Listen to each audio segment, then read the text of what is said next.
and welcome to something a little different from me, your host BirdBoss. And welcome. It's an early morning, another I don't even know what I'm saying. Once again, we're back with another one of these early morning kind of bonus type videos. Recently I was asked by the sound boy. They said, I've been watching for months. Can you record a video walking us through your setup, how you connect your audio, and record your videos, MIDI controller configuration, etc. So yeah, sure. Let me walk you through right now. We're in my bedroom. It does get a lot of natural light, but when you're recording videos, you want to control the light. It's nice because today is actually a super cloudy gray day, so it gives like that flat light. It's like very even. There's not a lot of shadow, but when it's super sunny, it's hard because I get those like insane and intense kind of heavy long shadows. So it looks cool, but it doesn't really look great when you're trying to edit something and that sun is constantly moving. So what you're not seeing is that this room is a total mess. When you're recording in your bedroom, it's hard. It takes up a lot of space. You got to kind of, but what you're not seeing is that there's like a mess of cables and wires everywhere. Like this chair sometimes doubles as a clothing rack for me. You know, you throw the jacket, you throw the jeans on it, whatever. It's like you really got to keep your space clean. So anyone that works from home, you know that like the space that you're working in has to remain like clutter free and clean. Otherwise, it just becomes too much. I used to record standing up. Sometimes I still do that angle, but I like this backdrop. I think it looks kind of cool or whatever. So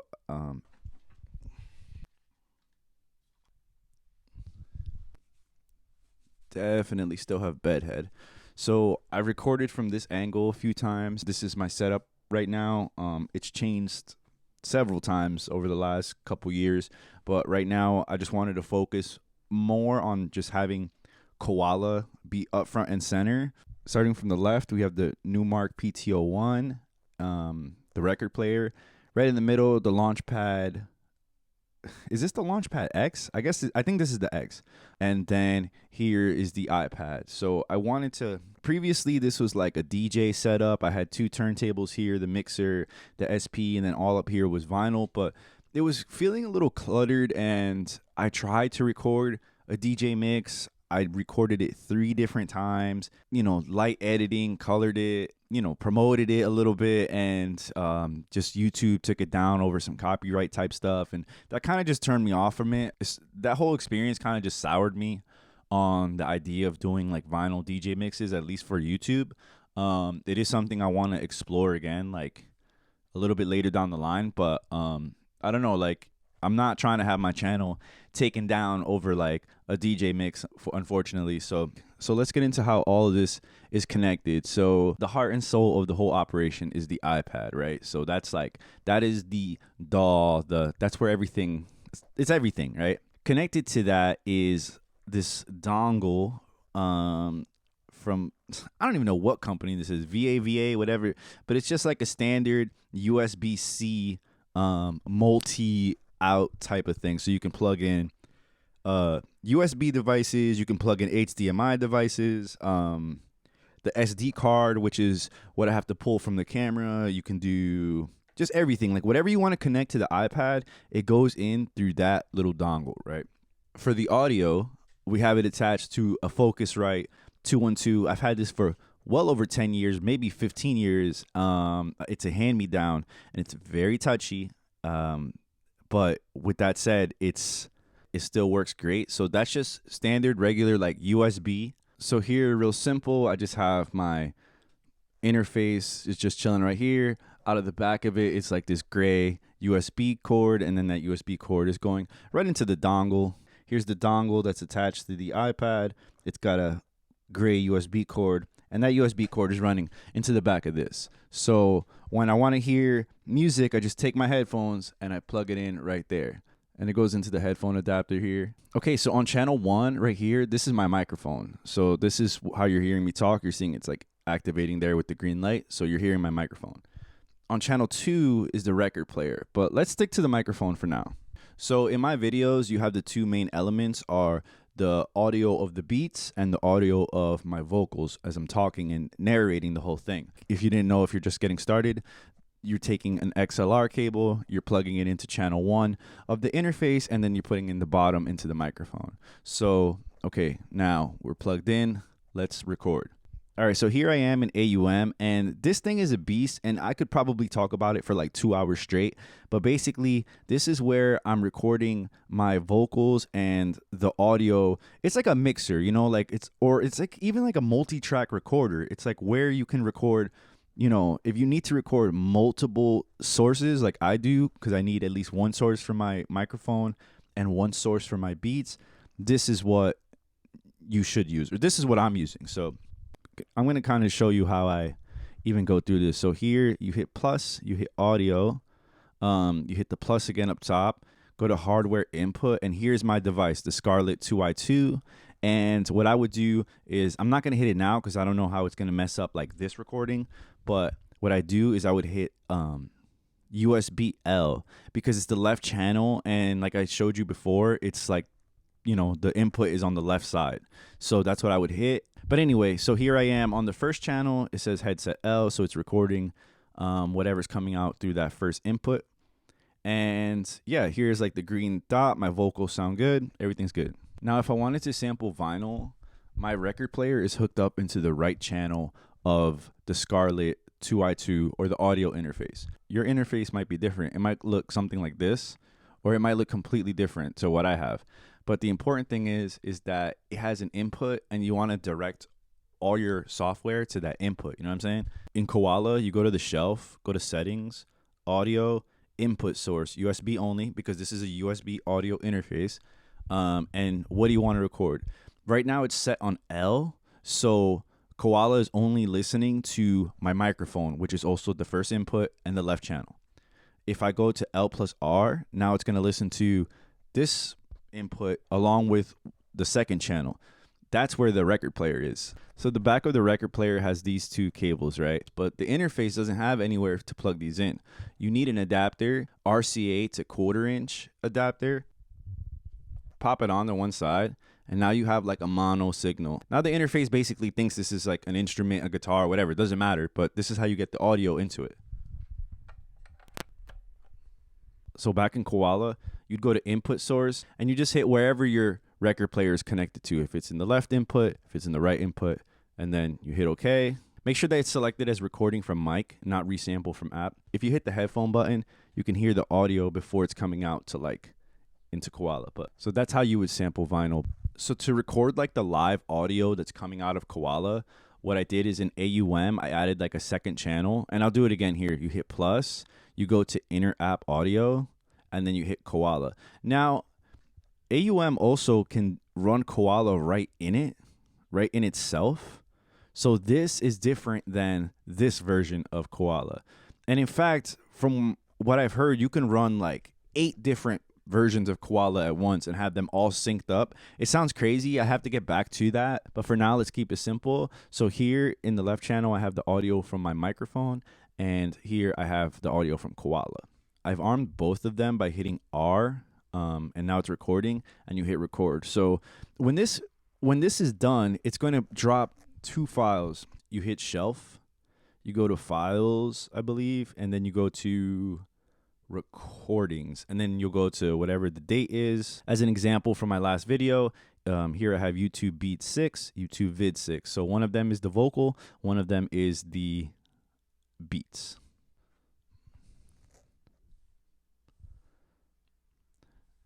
Editing the video is its own big process that editing the video itself is its own process that I think really does require its own like full-length video. But very briefly, just to keep it in the context of what my setup is, I use an app called Luma Fusion.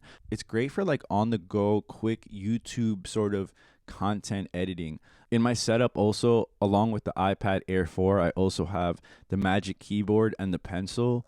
And it's great to have multiple like styles of tactile response. Like sometimes, you know, tapping it in. And if you've seen my videos, you see that sometimes I'm tapping in notes with the pencil. Sometimes I'm using the touch screen or the keyboard or even the launchpad. It's all different ways to kind of go about doing it. So I like the workflow. It's quick, it's simple, it's snappy, and it just works. One big reason I went with the iPad, I have a very old laptop from 2011, and it was kind of getting to the point where I needed something that it's like I'm making music, but I'm getting into video and I need to edit, and I needed something that was going to be able to like do all that without, like completely breaking the bank. Because it's like if you buy a brand new MacBook, okay, let's just say let's say that's 1,500, let's say that's 2,000, but then you also have to get the video editing software. So you go in with Adobe, that's a monthly subscription. You could pirate it, but I work too much to pirate, bro. I'm sorry. Just go legit. If you're trying to really do it, like, just go legit. Like, every time you get a piece of pirated software, like, something will inevitably go wrong. You know what I'm saying? So that's just me, though. Don't think about it too much, do you? To get the shot of what I'm doing in Koala, that's really just the screen record. You just swipe down and hit that record button, and it just records for I don't know how long, but I recorded like 3 hours worth of stuff, and it's been there perfectly fine. So once I'm finished actually like making the beat, making the video, I have to sync multiple sources. We have the video from the camera. So I don't use the audio from my camera. It sounds awful. I'm gonna put it on right now. Like, does not sound good. It's okay, I guess, but there's like this weird cricket chirping sound. There's no crickets in my room. It's just like it's like the hard drive. I don't know. But anyway, so I take the audio from this microphone that I've been recording, and then I have to also sync it with the camera. So that's like our first sync. Just make sure that everything is like matching. And then, and this is all happening in LumaFusion. And then as I'm doing that, I also am syncing the beats, like the audio of the beat. Make sure that that is matching with what I'm physically doing, because you don't want to have like, you press a button and the audio is a second late. So you got to sync the audio from the Koala. And then you're also syncing the video footage from your screen cap. So it's a couple little things you kind of got to stack on top of each other. And then, you intercut and play with it. But I recently got this light. It's dope. It has tons of colors, tons of different shades. It's a light, right? Like, so I don't know much about lights, but I know I needed one. So I got one, and I need another one to get the whole thing. But we got some good. I have it attached to actually a microphone stand. From my band days, I just have so many microphone stands laying around. So they make great tripods. There's tons of adapters.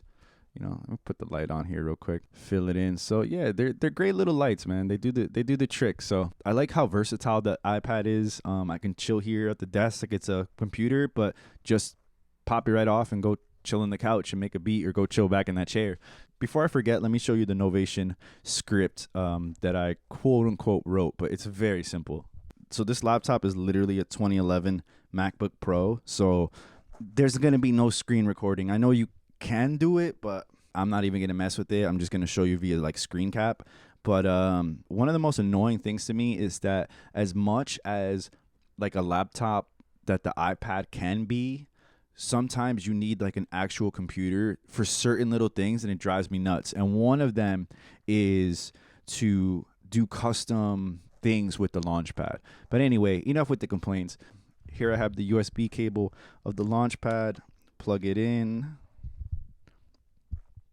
Okay, so you want to go to this website. It's called components.novationmusic.com, and go to your browser, go to new custom mode, do create custom mode, boom. And your Launchpad should pop right up like it did for me with this old laptop. So hopefully it's like working perfectly for you. What I made for myself in Koala is I added a scale keyboard, dropped it right there. So all this is 8 scale keyboards. Starting from the bottom, I dragged scale keyboard, put it right there, boom. Let me click it. Root note C, octave 1, scale minor, and MIDI channel 1, right? You're just going to keep repeating. If you see, okay, octave 3, channel 3. Octave 4, channel 4. Octave 5, channel 5. Octave 6, you know what I'm saying? And just keep going. The scale doesn't matter because we're not using it to play scales. We're just using it to trigger samples. I'm still wrapping my head around it, but it seems like the possibilities with the Launchpad are infinite. You can make it be whatever you want. You just kind of got to think it out and mess around with, you know, the faders, the note stall, I don't know what custom keystroke is, but I feel like that could be something cool too. And so that's basically my workflow. It is a lot of work sometimes, you know, like I said, keeping the space for videos and lights and microphone stands and all that, but also trying to keep your room clean and, you know, like finding the balance. I'm still working on it. The camera I'm using is a Sony. The name escapes me, but for what it is and how much it costs, I got it for like under like $90 on eBay used with like all the accessories and everything. You know, like the camera may not be the best quality, but I'm thankful because without this camera, the channel would have never popped off. It would have never really happened. So sometimes I'll get a little B shot with my phone, but I try not to shoot with my phone because there's always some sort of issue. Where it just stops recording or you get a notification and it interrupts it just happened one too many times for me. And I'm just like, no, I need a dedicated kind of video device. So anyway, I'm going to go have another cup of coffee, edit this video down. So thank you for watching. My name is BirdBoss. Be sure to check out my other videos on chopping samples and koala and whatnot. Yeah, and thanks. Peace.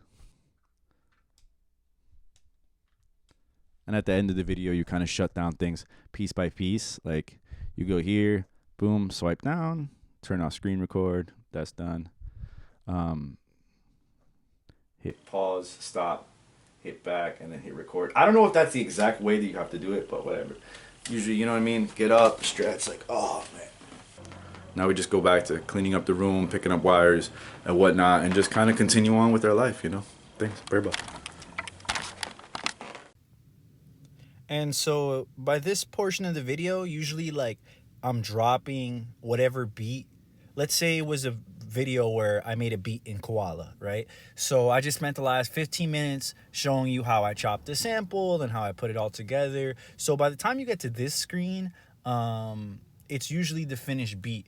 But what I like to do is I like a little bit of a swerve at the end, something a little bit of a twist. So you may have heard me make something for 15 minutes, but by the time I'm like, okay, let's hear it, what I'll do is I'll like finalize it even more. I'll turn up the volume. I might slow it down or speed it up slightly, or I'll add like a rap acapella on top of it. Like I'll try to just, like anybody that makes it all the way to the end screen, I try to like reward them by giving them not just the beat that you heard me made, but something special and kind of exclusive. Because most of the time, especially if it's a remix, I won't release it otherwise. Like here at the end screen will be the only place that you'll hear it. So shout out to everybody that watches to the end and everybody that made it to the end of this video.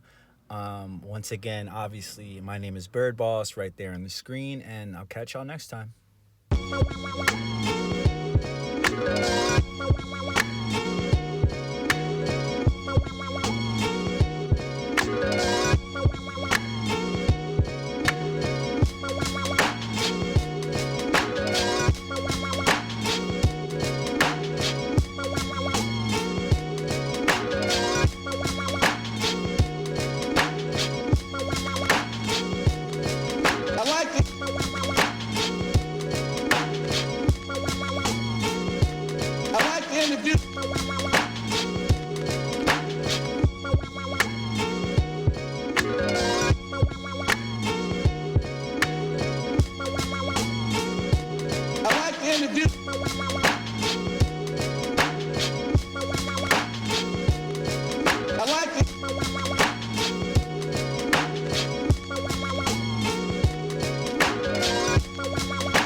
I like to introduce